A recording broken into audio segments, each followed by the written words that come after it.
బోనోమారే cancer patient Kaushik తన వాగ్దానం మేరకు జూనియర్ ఎన్టీఆర్ సాయం చేశాడు. స్థానికంగా కృష్ణ యాదవ్ అక్కడికి వెళ్ళి 2 రోజుల పాటు అక్కడ ఉండి పూర్తిగా ఆర్థిక సహాయం అందజేసిన పరిస్థితి. ప్రస్తుతం మనతో పాటు కృష్ణ యాదవ్తో పాటు మురళి కూడా ఉన్నారు. అసలు మురళి ఎందుకు ఆమె మాట్లాడాల్సి వచ్చింది? ఎవరండి? అదే సరస్వతి మాట్లాడిచ్చారు వెళ్ళి. మేము మాట్లాడలేదు, ఆమె వచ్చి ప్రెస్ మీట్ పెట్టింది ఇక్కడ. ప్రెస్ మీట్ ఆవిడ దగ్గరికి మామూలుగా మేము వెళ్తే మాకు ఆ సండే రోజు ఈవినింగ్ 3:30కి ఆమె కాల్ చేసింది. అప్పటి వరకు మాకు కాల్ లేదు. సండే రోజు అసలు స్టార్టింగ్ జరిగింది ఏంటంటే మా అబ్బాయిని బతికించమని అదే ఒక వీడియో కాల్ హీరో గారు హాయ్ చెప్తే తను ఈ దేవరా సినిమా వరకు పోతాడు. అసలు ఫస్ట్ మొదలైంది ఆ 7 days పీరియడ్. 7 days వరకు సినిమా వచ్చే వరకు ఇది అంటారని వీళ్ళిద్దరు తిరుపతి ఇన్ఛార్జెస్ వరదారెడ్డి గారు, కృష్ణ యాదవ్ గారు వీళ్ళు చెప్తే హీరో గారికి చేర్చితే వీడియో కాల్ చేయడం జరిగింది. వీళ్ళు తిరుపతి నుంచి బెంగళూరు వెళ్ళారు. తిరుపతి నుంచి బెంగళూరు వెళ్ళి వీడియో కాల్ ఏర్పాటు చేశారు. వీడియో కాల్ మాట్లాడడం జరిగింది. తర్వాత తను ట్రీట్మెంట్కి రెస్పాండ్ అయ్యాడు. ట్రీట్మెంట్కి రెస్పాండ్ అయితే బెంగళూరు హాస్పిటల్లో కాదు, చెన్నై అపోలోలో కానీ హైదరాబాద్ బసవతారకం కానీ అంటే హైదరాబాద్ బసవతారకానికి మనం మాట్లాడితే వాళ్ళు వద్దు చెన్నైలో చేయించుకుంటారని చెప్పారు. చెన్నైలో జాయిన్ చేసిన తర్వాత ఇంత బంచ్ ఆఫ్ అమౌంట్ అవుతుందని వాళ్ళకి క్లియర్గా ఎంతో 40 lakhs ఎంతో అవుతుందంటే మేమంతా చారిటీ మొదలుపెట్టాం. ఫ్యాన్స్ దీనిది ఇది అప్పటికి హీరో గారు వీడియో కాల్లో మాట్లాడిన దాంట్లో కూడా అమౌంట్ ఏమీ డిస్కస్ చేయలేదు. ఇంత మనం ఇస్తాం, తను ఆరోగ్యంగా ఉంటాడు, ఏమైనా ఉంటే మా ఫ్యాన్స్ చూసుకుంటారు అని చెప్పడం జరిగింది. అది జరగగానే తను వాళ్ళ ఫాదర్ టీటీడీలో ఎంప్లాయ్ అవడంతో పైన పెట్టుకుంటే 40 lakhs ఇష్యూ అయింది. ట్రీట్మెంట్ స్టార్ట్ అయింది. ట్రీట్మెంట్ మొత్తం జరుగుతుంది. గవర్నమెంట్ కూడా చెప్తున్నా, అదే నేను మొత్తం అన్నీ చెప్తున్నా. ట్రీట్మెంట్ స్టార్ట్ అయింది. ట్రీట్మెంట్ మొదలవడంతో ఆ 40 lakhs కాదు 50కి చేరింది. నెక్స్ట్ ఇంక క్యాన్సర్ అంటే పెరుగుతూ ఉంటుంది కదా, గవర్నమెంట్కి మనోళ్ళ ద్వారానే వెళ్ళారు. కృష్ణ యాదవ్ గారు మాట్లాడి తీసుకెళ్తే గవర్నమెంట్ ఒక 11 lakhs చేసింది, మొత్తం 51 lakhs. దాని తర్వాత ఇంకో 10 days చేస్తాం, ఇది 60కి వెళ్ళింది. 60-70 అవుతుంది అనగా మన ఫ్యాన్స్ టీటీడీ ఎంప్లాయీస్ వేరే అంతా కలిపి 13 లక్షలు 11.5 లక్షలు తనకు చేసి పెట్టారు. ఫోన్పేలో అకౌంట్లో ఇదిని మొత్తం 64 lakhs వాళ్ళకి అమౌంట్ వచ్చింది. ఇది లాస్ట్ 4 days బ్యాక్ అంటే December 19th 20కి అపోలో వాళ్ళు ఎవరికి చెక్ తీసుకుని చేసుకోరు. ఇలాగ పెద్ద హంగామా అయింది కదా, ఇదని చెక్ తీసుకోకుండా గవర్నమెంట్ నుంచి ఇలా చారిటీలు వస్తున్నాయి కదని చేయడం మొదలెట్టి 74 lakhs అయితే సెటిల్మెంట్ చేశారు. ఎందుకు 65 ఎంత అంటే 60కి ఆమె కడతాను అని చెప్పి 60 lakhsకి సెటిల్మెంట్ చేసి December 20కి డిశ్చార్జ్ రాశారు. ఇది ట్రీట్మెంట్ ఆఫ్ చేసి మెడిసిన్ మీరు తెచ్చుకోండి December 20కి ఇది చేయడంతో ఆమె దగ్గర 51 lakhs గవర్నమెంట్ ఇచ్చిన 11 lakhs, టీటీడీ ఇచ్చిన 40 lakhs కాకుండా ఇంకో 9 lakhs హాస్పిటల్లో కడితే డిశ్చార్జ్ అయిపోద్ది. దాని దగ్గర వచ్చినాయి మామూలుగా అఫీషియల్ మాకు పేపర్తో రాసినేమో 13 lakhs, మొత్తం 13 lakhs, 11 lakhs 26 ప్లస్ చేతికో 2 lakhs ఆమెకి ఇది అవుతుందని మనం పంపించాం. ఇప్పుడు ఆమె ఇందులో ఇది టీటీడీకి పెట్టింది, ఇది మాకు వచ్చిన లెటర్ కాదు.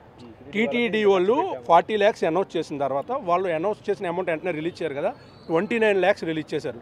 వాళ్ళు దేనికి మీకు చారిటీలు వచ్చినాయి కదా సంథింగ్ ఏముందో 29 lakhs వాళ్ళు రిలీజ్ చేశారు. గవర్నమెంట్ 11 lakhs రిలీజ్ చేసింది. ఈ టీటీడీ వాళ్ళకి మాకు వచ్చిన amount only blood September 22 December 22 63 units, 63 into 8,000 5 lakhs 4,000 platelets 33 అన్నీ ఏదో పెట్టి 3,96,000 total 9 lakhs. Everyday ఎక్స్పెన్సివ్స్ up to 3 months 2 lakhs. అంటే ఈ 11 lakhsకి ఇది రాసి ఆమె వాళ్ళకి ఇచ్చింది. నిన్న మేము హాస్పిటల్కి వెళ్ళాక మేము ముగ్గురు కూర్చుని అన్నీ మాట్లాడాక ఈ 60 lakhs సెటిల్మెంట్ అయింది కదా బిల్లు, ఆ 60 lakhsలోనే ఇది కూడా ఉంది. నేను మామూలుగా రాసి ఇచ్చాను ఉంది, తన దగ్గర ఈ అమౌంట్ ఉంది. ఆ రోజు ఈ 9 lakhs అక్కడ కడితే అబ్బాయి రిలీజ్ అవుతాడు. ఆమె బాధ ఏంటంటే దీని తర్వాత 3 months ట్రీట్మెంట్ అవుద్ది, 1 లక్ష 2 లక్షలు అవుద్ది, నాకు ఎవరిస్తారు డబ్బులు? అందుకనే నేను అవి ఉంచుకుని ఎన్టీఆర్ గారిని అడగడం జరిగింది. ఇట్లా ఇంత బహిరంగంగా మాట్లాడాల్సిన అవసరం ప్రెస్ మీట్ కదా, అంతే కదా, లేదు దాని అంత అవసరం కూడా లేదు కదా. అచ్చా ఇంకోటి ఏంటంటే తన దగ్గర అమౌంట్ ఉంది, ఆ 13 lakhs అనే అమౌంట్ తన ఫోన్పేలోనే వీడియోలు కూడా ఉన్నాయి మన దగ్గర, అది మనం పెట్టకూడదు. అమౌంట్ అనేది తన దగ్గర ఉంది, అది ఎవరు ఫ్యాన్స్ వేసిందే. మేము ఇచ్చింది మేము పర్సనల్గా 2.5 lakh హాస్పిటల్లో ఖర్చులు ఉంటాయని మనిషిని ఇచ్చి పంపించాం, బ్లడ్ ఇచ్చాం, అన్నీ చేసాం. అసలు హీరో గారికి ఏ రోజు ఈ అమౌంట్ విషయం చెప్పలే. రికవరీ అవుతున్నారు అన్నారు. సండే ఈవినింగ్ 3:30కి ఆమె నాకు ఫోన్ చేస్తే నేను కనుక్కుంటానమ్మా. సండే ఈవినింగ్ 6కి హీరో గారు అవుట్ ఆఫ్ వెళ్ళారు. 13-14 hours జర్నీ అవుట్ ఆఫ్. ఆయనకి హరి గారు అని హీరో గారు అన్నీ చూసుకుంటారు. ఆయన చెప్తే ఇలా అయింది కదా, ఫ్లైట్ దిగాక చెప్దాం అన్నారు. మరుసటి రోజు హీరో ఫ్లైట్లో ఉండగానే ఇదంతా జరిగిపోయింది. అసలు మనం ఏమీ చెప్పలేదు. హీరో గారికి చెప్తామా, ఇప్పుడు మీరు ఒక దృష్టికి తీసుకొచ్చారు బిగ్ టీవీ, మీరు మీ సార్కి తీసుకెళ్తారు కదా, మన దగ్గరికి వచ్చింది మనం చెప్పాం. ఆమె క్లియర్గా కూడా చెప్పాం, ఫ్లైట్ దిగిన తర్వాత చెప్తామమ్మా ఎలా కడతామో ఏంటో, మేము డైరెక్ట్ హాస్పిటల్ చూసుకుంటాం. లేదు సార్ మాకు 20 లక్షలు అని అన్నది ఆవిడ. డిమాండ్ అని కాదు, ఇంకా ఆవిడున్న పొజిషన్కి ఆ అబ్బాయి బయటికి రావాలి. అందుకని అప్పుడు ఫస్ట్ ఇదంతా గందరగోళం కాదు, మార్నింగ్ 9:30కి ఇదేమైంది వెళ్ళి చెన్నై చూడమంటే చెన్నై వెళ్ళి అన్ని హాస్పిటల్ బిల్లు అప్పుడప్పుడే ఆమె చెప్పింది కదా వీడియోలో 9:30 మొన్న 9:30 నుంచి రాత్రి 11:30 ఇంట్లో కూడా మా ఫ్యాన్సే కూర్చోబెట్టి, నేను పక్కన ఉన్నా, కూర్చోబెట్టి రాత్రి వచ్చాం. ఆ మెడిసిన్స్ అన్ని కారులో ఎక్కించి తీసుకెళ్ళి డ్రాప్ చేసి, ఆవిడతో ఎవరు లేరు, ఆవిడ వాళ్ళ హస్బెండ్ కూడా ఇక్కడే ఉన్నట్టుకున్నారు, ఆమె సింగిల్గా ఉంది, అన్నీ చేసి మేము తిరిగి ఇక్కడికి వచ్చాం.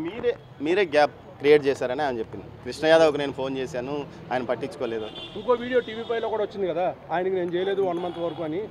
నిన్న TV5లో నేను లైవ్లో TV5 అతను ఇచ్చాడు. ఇచ్చినప్పుడు ఆమె చెప్పింది కదా 1 monthగా ఆయనకు ఫోన్ చేయలేదు అని చెప్తానే ఉంది. నాకు చేసుకున్నా కూడా ఇది ఎంత పెద్ద ఇష్యూ అయ్యేది కాదు. ప్రెస్ మీట్ పెట్టేటప్పుడు ముందన్న నాకు చెప్పుకున్నా కూడా చాలు, ఇది ఇంత పెద్ద ఇష్యూ అయ్యేది కాదు. అది ఎందుకు ఆ విధంగా చేసింది, ఎందుకు ప్రెస్ మీట్ పెట్టిన దేవుడికి ఆ దేవుడికి తెలియాలి. ఆయన సమక్షంలో పెట్టింది, అది మా హీరో పైన. సరే నాకు దేవుడే చూసుకోవాలి. మీరు ఇద్దరు ఉన్నారు స్థానికంగా, అంటే జూనియర్ ఫ్యాన్స్కి సంబంధించి కానీ ఎన్టీఆర్ ఫ్యాన్స్కి సంబంధించి మీకు మీ దృష్టికి కూడా ఎప్పుడైనా తెచ్చింది? చాలేదు. మొత్తం మీద అయితే ఆమె భవిష్యత్ అవసరాల కోసం దృష్టిలో ఉంచుకొని ఈ విధమైన వ్యవహారాన్ని నడిపిందా లేకపోతే ఎందుకు కానీ తమ నాయకుడు వెంటనే స్పందించడమే కాకుండా వారికి మొత్తం ఆర్థిక సహాయం అందజేయడానికి పూర్తిగా ముందుకొచ్చాడు. అంతేకాకుండా ఎన్టీఆర్ టీం మొత్తం, ఇక్కడున్న ఎన్టీఆర్ టీం మొత్తం 2 రోజుల పాటు చెన్నైలో ఉంది. చెన్నైలో ఉండి పూర్తి స్థాయిలో ఏదైతే ఆమెకి ఏమేమి అవసరమో, మందులు ఏమి అవసరమో, భవిష్యత్ అవసరాలకు ఆవిడకి 3 months ట్రీట్మెంట్ అవసరం ఉంది. అవి వీల్ చైర్ కూడా ఇలా అరేంజ్ చేశారు, అన్నీ చేసి మెడికేషన్ తప్పితే నెక్స్ట్ 3 months కూడా బ్లడ్ కావాలన్నా ఏం కావాలన్నా మేమే చూసుకుంటామని చెప్పాం. మళ్ళీ తను ఏమైనా ప్రెస్ మీట్ పెడితే కూడా చెప్తున్నాం, మెడికేషన్ కాకుండా మిగతా ఆమెకి ట్రావెలింగ్, రూము అన్నీ మేమే చూసుకుంటున్నాం నెక్స్ట్ 3 months కూడా. అదే భవిష్యత్ అవసరాలకు కూడా మేము చూసుకుంటామని మురళి ఇక్కడ ధీమాగా చెప్తున్నాడు. మొత్తం మీద మురళి కృష్ణ యాదవ్ కానీ, ఇటు చెన్నై ఫ్యాన్స్ కానీ, తిరుపతి ఫ్యాన్స్ ముఖ్యంగా కృష్ణ యాదవ్ను అనవసరంగా బదనాం చేయడానికి ప్రయత్నించింది. కానీ మొత్తం మీద ఆయనే దగ్గరుండి నిన్న ఈ పూర్తి స్థాయిలో అటు తమ నాయకుడితో మాట్లాడాడు, తమ నాయకుడి టీంతో మాట్లాడి మొత్తం క్లియర్ చేశాడు. ప్రస్తుతం ఆమెను తిరుపతిలోని వారి ఇంటికి వారి అబ్బాయితో సహా తీసుకొచ్చిన పరిస్థితి. కెమెరా పర్సన్ పురుషోత్తంతో దామోదర్, తిరుపతి నుంచి.